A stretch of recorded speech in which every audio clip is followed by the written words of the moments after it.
করে ফেলুন বাঁধাকপির চচ্চড়ি। কিভাবে করবেন? কিচ্ছু না, খুব সামান্য সময়। বাঁধাকপি, ওলকপি দিয়েছি, যেটা আমরা শীতকাল ছাড়া অন্য সময় পাই না। আলু, গাজর, আমার সবজি যা যা হিজিবিজি ঘরে ছিল, কাঁচা টমেটো, পাকা টমেটো, আলু, গাজর ছিল, তারপরে একটু ধনেপাতা, দেখতেই পাচ্ছেন, বেগুন ভাজা, কাঁচা কলা ভাজা। তবে বেগুন ভাজার কাঁচা কলা, বেগুন আর কাঁচা কলা আমি কিন্তু আলাদা করে রেখে ভেজে নিয়েছিলাম।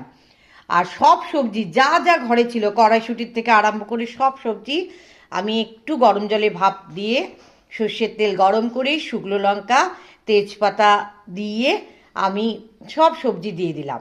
নামানোর আগে আমি ঘি আর আদা দিলাম, আর সঙ্গে এই যে কাঁচকলা আর বেগুন দেখতে পাচ্ছেন দিয়ে দিলাম। খুব সুন্দর সবজি খেতে লাগে। এর সঙ্গে কিন্তু মাছের মাথাও খুব ভালো যায়, চিংড়ি মাছ খুব ভালো যায়, এবং ছোট্ট ছোট্ট যে মোরলা মাছ আমরা কাচকি মাছ বলি, সেই মাছ, তারপরে আপনি মনে করলেন ট্যাংরা মাছ, এইভাবে যদি দেন, এই দিয়ে থাকেন এইসবের মধ্যে, এই সবজির মধ্যে খুব ভালো লাগে। ধনেপাতাটা শীতকালে কিন্তু খেতে খুব ভালো লাগে। করে ফেলুন ঝটপট বাঁধাকপির চচ্চড়ি।